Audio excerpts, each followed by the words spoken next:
Amém?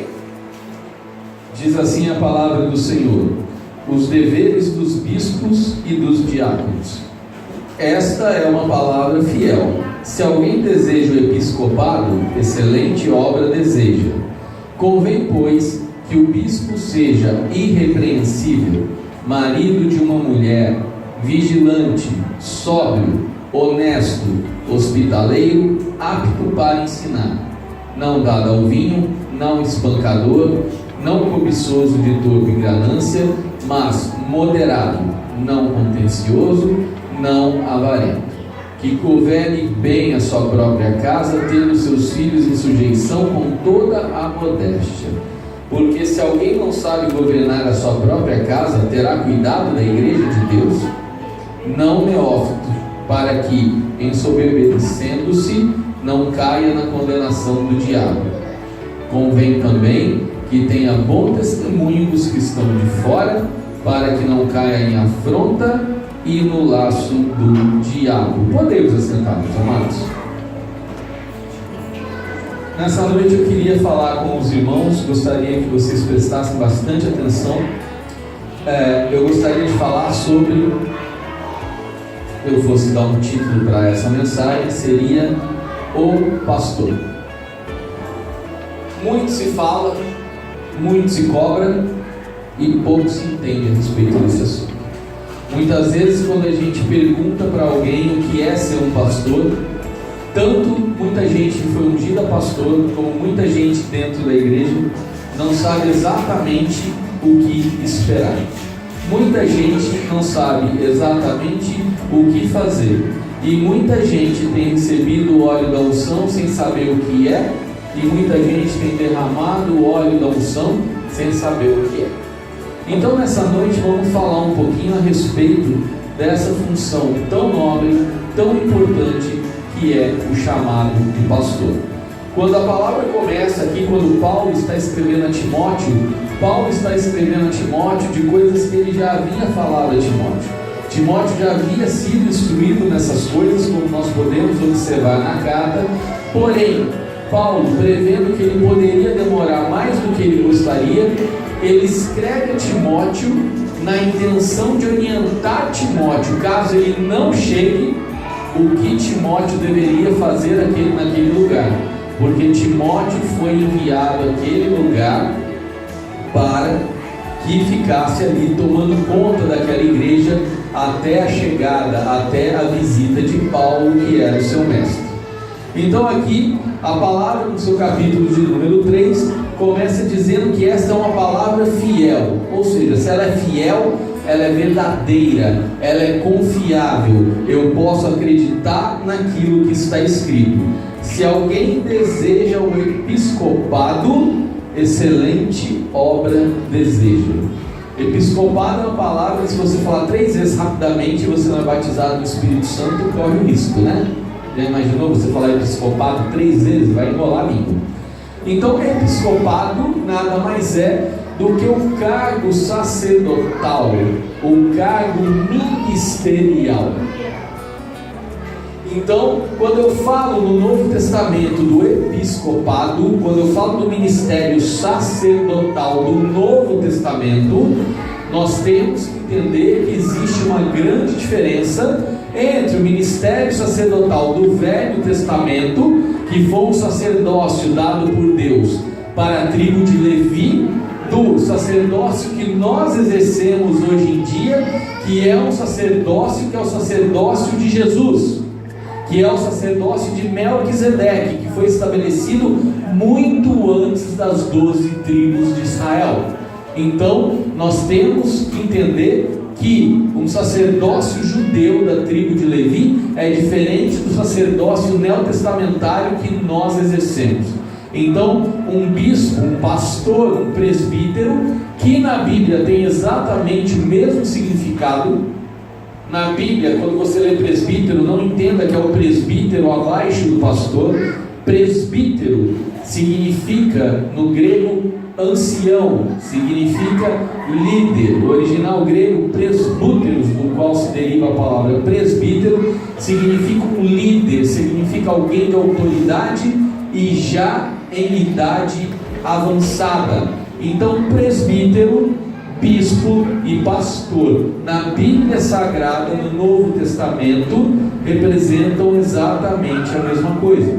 E quando eu olho para a tribo de Levi, para o sacerdócio da tribo de Levi, eu vejo um ritual cerimonialista que foi exercido pelos judeus, aonde era necessário o sacrifício de um cordeiro, aonde era necessário o sacrifício de animais para a purificação do pecado do povo.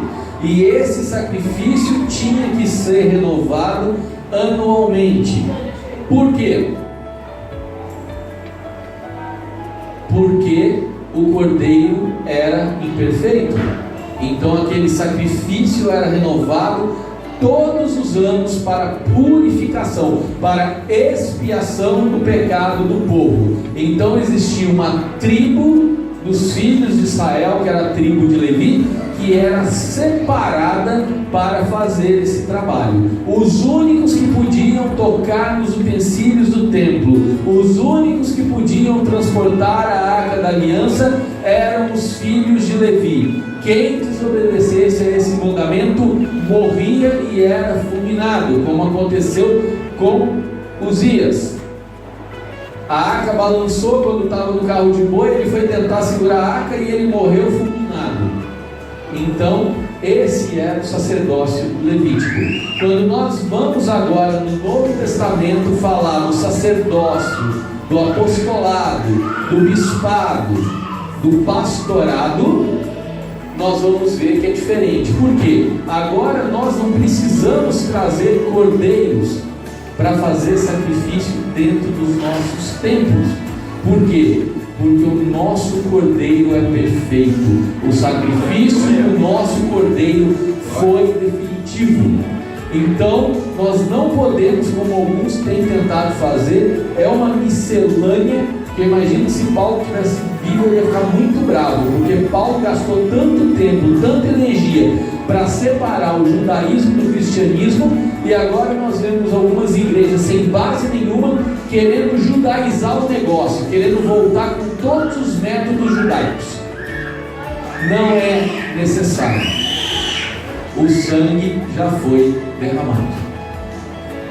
O sangue já foi derramado. O sacrifício já foi realizado. Então eu tenho que entender que o sacerdócio levítico é diferente do sacerdócio daquele que segue a Cristo na nova aliança. Amém? Então, o que se espera desse bispo, desse pastor, desse presbítero? Lembrando que na Bíblia os três significam exatamente a mesma coisa. Primeira coisa é saber que desejar isso é desejar uma excelente obra, é desejar uma coisa boa, né? Mas convém que o bispo seja irrepreensível. O que significa irrepreensível, meus amados? Irrepreensível é aquela pessoa em quem não cabe repreensão. Em outras palavras, é alguém perfeito. É alguém que você olha e você não tem o que falar. E aí você vai falar: mas pastor, ninguém é perfeito. E eu vou te responder: na Bíblia, Jesus falou: sede perfeitos, como perfeitos é o vosso Pai. Então o que Jesus estava fazendo? Condenando todo mundo ao inferno? Não, pelo contrário, Ele voltou para salvar o mundo. O que Jesus está nos ensinando é que nós precisamos buscar algo que nós não temos. Eu não tenho a perfeição. Agora, se eu sentar nisso e falar, eu nasci assim, eu cresci assim e vou morrer assim, conhecido na psicologia como complexo de Gabriela, eu não vou melhorar. Eu não vou sair da minha zona de conforto. Então eu tenho que saber que, embora eu não seja perfeito, eu tenho uma caminhada rumo ao alvo. Que alvo é esse? A estatura de varão perfeito. E essa estatura de varão perfeito eu vou conseguir através do quê? Através do sacrifício de Jesus e através de eu permitir que o Espírito Santo trabalhe na minha vida. Porque aquilo que falta para mim, o Espírito Santo completa. Porque a salvação, ela é de graça, ela é instantânea, mas a santificação tem que ser conquistada a cada dia. Então, se alguém quer ser chamado de bispo, se alguém quer ser chamado de pastor, ele tem que buscar todos os dias ser irrepreensível.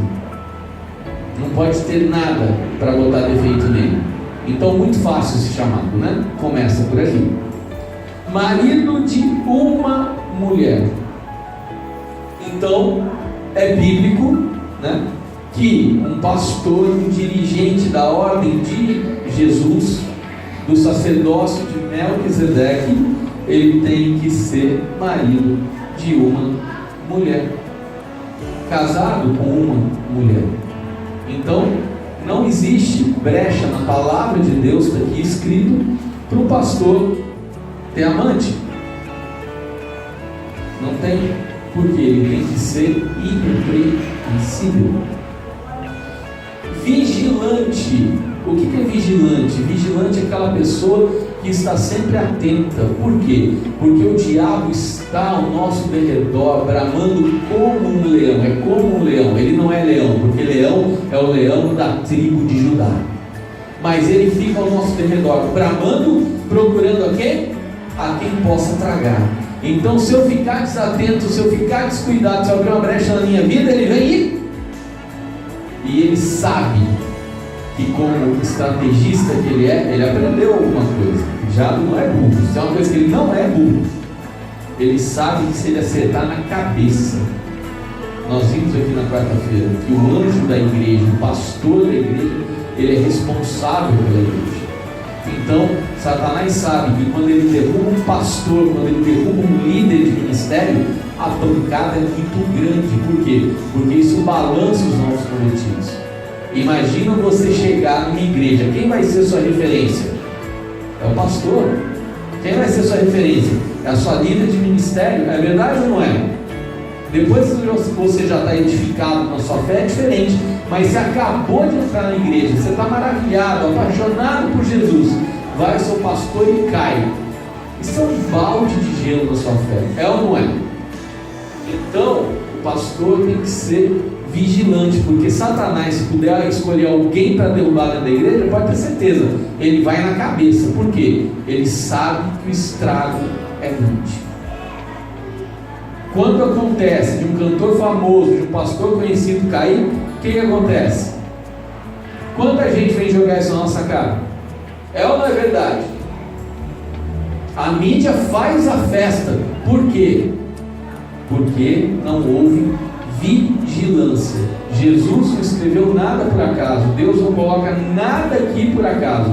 Jesus falou: vigiai e orai. Sabe o que eu entendo disso? Que se eu orar e não vigiar, vai adiantar nada. Jesus manda a bênção e eu perco por falta de vigilância. Sabe o que eu costumo dizer em igreja pentecostal? Se você não gosta da palavra de Deus, você vem no culto, o culto é de poder, maravilhoso, lindo, beleza. Você recebe a bênção, Satanás está ali na porta pegando de volta. Obrigado, obrigado, obrigado. Por quê? Porque crente que não é vigilante, crente que não gosta da palavra de Deus, vai ser feito de bolo na mão do diabo. Nós começamos aqui na leitura introdutória falando: sujeitai-vos, pois, a Deus, resistir ao diabo. Então, nós precisamos ter cuidado, nós precisamos estar vigilantes em relação ao diabo. O pastor também deve ser sóbrio. O que é sóbrio? Algumas pessoas confundem isso com carrancudo. precisa ser carrancudo e mal-humorado, mas as pessoas precisam olhar para o pastor e ver dele uma seriedade. Ou seja, se eu não transmitir para vocês seriedade no tratamento das coisas de Deus, vocês vão se inspirar em mim? Nunca. Vocês vão trazer problema para mim resolver? Claro que não. Estou fazendo meu papel? Não. Então, não adianta ser bonitão, não adianta ser bem apessoado, não adianta falar bem e ser mulherengo. Por quê? Se tiver uma família com problema, está o casal lá com uma filha adolescente, bonita, está com problema, vai levar para se aconselhar com o pastor que é mulherengo? Não vai. Então o pastor ele tem que ser sóbrio, ou seja, ele tem que passar uma figura de autoridade e de seriedade. Não significa que ele não possa sorrir, não significa que ele não possa ser carinhoso com as pessoas, mas as pessoas têm que saber que a obra de Deus na vida dele é algo sério. Isso é sobriedade, ou seja, a seriedade devida para o tratamento dos problemas, né? Como diz lá em Eclesiastes, tem hora para tudo, né? Então tem hora de rir, mas tem hora de chorar também. Tem hora de brincar e tem a hora de tratar as coisas com a seriedade que é devida. Amém? Honesto. Não se abre mão dessa palavra quando se fala de um pastor. Alguém que for ungido pastor não pode ter a vida enrolada. Coisa mais feia, né? Pastor que fica andando por aí dando golpe nos irmãos, dando golpe na praça, né? Envergonha o evangelho, emporcalha o nome pastor. Isso não vai ficar barato, não. Tem, infelizmente tem, mas não deveria, porque um pastor deveria ser um nome que a hora que você falasse, eu sou pastor, isso já deveria ser uma garantia. Por quê? Porque pastor que é pastor tem que ser honesto. Não cabe mentira na vida do pastor, e não tem mentirinha, não tem mais ou menos, ou é ou não é. Isso é honestidade, isso é integridade. Falei que vou fazer, o que Jesus falou? Sim, sim, não, não. Tem gente que me procura educadamente, você fala não uma vez, você fala não a segunda vez, aí chega uma hora que você vira para a pessoa e fala não, acabou, não é não, não vou fazer, não quero fazer, né? Do que ficar, porque a gente, brasileiro tem muito disso, a gente não gosta de falar não. É ou não é verdade? A gente fica procurando um jeitinho para falar não. A gente não gosta de falar não. Vamos ver, vamos orar. Não tem essa. Eu posso até falar, eu vou orar. E aí eu vou orar. Mas se vier insistir de novo, é não. É não. Eu tenho que saber falar não. Eu tenho que saber falar não para o Rafael. Eu tenho que saber falar não para vocês. E eu tenho que saber falar não na minha vida. Porque se a gente não souber falar não, a gente vai virar cavalo de todo mundo. Uma coisa é buscar a santidade, uma coisa é fazer o bem, mas tem horas que você tem que falar não. Você vai tirar comida da boca do seu filho para dar para outra pessoa? Aonde fala na Bíblia que você tem que fazer isso? Primeiro, as primeiras coisas.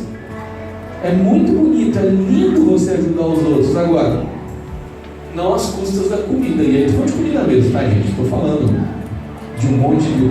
Olha, primeiro eu vou dar um carro para o Rafael, depois eu vou dar uma BMW para o Rafael, depois eu vou ajudar. Não, estou falando disso. Agora, comida lá em casa é minha responsabilidade. É isso que você tem que entender. As primeiras coisas primeiro. Então, a gente tem que ser honesto com a nossa obrigação, honesto com a nossa família, honesto no nosso trabalho. Nós temos que ser honestos, né? Tem muita gente que não gosta de empregar crente, vocês sabiam? Que o cara começa a trabalhar, irmão, essa semana eu estou fazendo campanha lá no monte, então se me libera aí, meio período, eu vou ficar lá no monte olhando por você. Que história é essa? Você foi contratado para trabalhar, cumpra o seu horário de trabalho. Isso é ser honesto. Então, o pastor tem que ser honesto. Pastor mentiroso não rola. Hospitaleiro. Pastor tem que ser hospitaleiro. O que é ser hospitaleiro? É receber bem. receber com alegria. É horrível quando a gente vai na casa de alguém e parece que a pessoa está incomodada com a nossa presença, não é verdade? Então, imagina, você já vai lá com um problema, às vezes você está morrendo sem graça, aí você chega na casa do pastor, ele te recebe mal, você tem a impressão que ele não te quer ali, é horrível. Então o pastor, ele tem que ser hospitaleiro, ele tem que saber abraçar quem chega, ele tem que saber receber quem chega, né? Então isso faz parte do chamado pastoral. Ele tem que ser apto para ensinar. E aí, misericórdia, né? A gente vê cada coisa hoje em dia, né? Só Jesus na causa, literalmente. Como é que alguém pode se propor a ser pastor se ele não é apto para ensinar? Como? É por isso que a gente vê o que a gente está vendo por aí. As pessoas não são ensinadas. As pessoas não são ensinadas a como elas devem viver. Porque, irmãos, não vamos enganar não. Receber a glória de Deus é muito bom, sentir o fogo cair é maravilhoso. Mas se você não tiver ensinamento, me perdoa a sinceridade, não vai servir para nada. Cai e passa. É fogo de palha. Deus não quer fogo de palha, Deus quer fogo de carvão, Deus quer fogo que dure, Deus quer fogo que não saia do altar. Você não está entendendo a diferença do que Deus quer para a nossa vida? Agora, como é que isso vai acontecer? A palavra de Deus diz: a fé é pelo ouvir. E ouvir o que? Abobrinha na rua? Não, a fé é pelo ouvir a palavra de Deus. Eu fico maravilhado com a Bíblia Sagrada. Ela fala de tudo que nós precisamos saber. A Bíblia não fala de tudo, mas a Bíblia me dá preceitos para tudo que eu preciso viver nos dias de hoje. É impressionante. Quando eu tenho alguma dúvida, eu começo a meditar na palavra. Aonde está a minha resposta? Na Bíblia. Quer saber como viver financeiramente equilibrado? Bíblia. Quer saber como ser feliz no amor? Bíblia. Quer saber como é que você faz para prosperar? Bíblia. Quer saber como ter mais intimidade com Deus? Bíblia. Quer saber como ser uma boa mãe? Bíblia. Quer saber como ser um bom pai? Bíblia. Quer saber como ser um bom marido? Bíblia. Quer saber como ser uma boa esposa? Bíblia, Bíblia, Bíblia. O problema é que tem muita gente hoje teorizando demais, escrevendo livro demais a respeito da Bíblia, lendo demais a respeito da Bíblia, mas não tem Bíblia. Porque quem tem Bíblia sabe o que é a palavra de Deus. Deus não deixou essa maravilha para nós, para ficar pegando poeira aberta na sala, no Salmo 91, no Salmo 23. Isso aqui é para ser devorado. A palavra de Deus nos diz lá em Deuteronômio, capítulo 8, versículo 3: nem só de pão viverá o homem, mas de tudo que sai da boca de Deus, disso viverá o homem. Isso é para ser comido, isso é para ser estudado. Então quem não é apto para ensinar não pode ser pastor. Se eu não sei nem para mim, como é que eu vou querer ensinar? Passou da hora da igreja achar que, das pessoas acharem que ser pastor é que nem ser chefe de empresa, é promoção. Pastor é um chamado. Conhece aquela expressão que os jovens usam? Não sabe brincar? Não desce com play. Se você não tem um chamado, não se meta. É que nem médico obstetra, vai fazer outra coisa em medicina. Se você não tem o chamado, não vai ser obstetra. Criança não tem hora para nascer. Criança não sabe se é sábado, não sabe se é de madrugada, se é domingo. Pastor é a mesma coisa. Ovelha não tem hora para dar problema. E eu já vi pastor falando que queria atender em horário comercial. Não, só atendo o telefone de tal hora a tal hora. Ou vontade naquela época de pegar o microfone, bater na cabeça dele e falar: não é assim. Vontade de pegar o microfone e falar: ó, não é assim. Quem te ensinou isso? É óbvio, existem problemas e problemas. Agora, ovelha com problema? O que Jesus falou? Ele é o bom pastor, ele dá a vida pelas ovelhas. Ele mostrou como é que ele era. Ele larga as 99 no aprisco, sabe por quê? Porque a ovelha no aprisco está segura, está alimentada.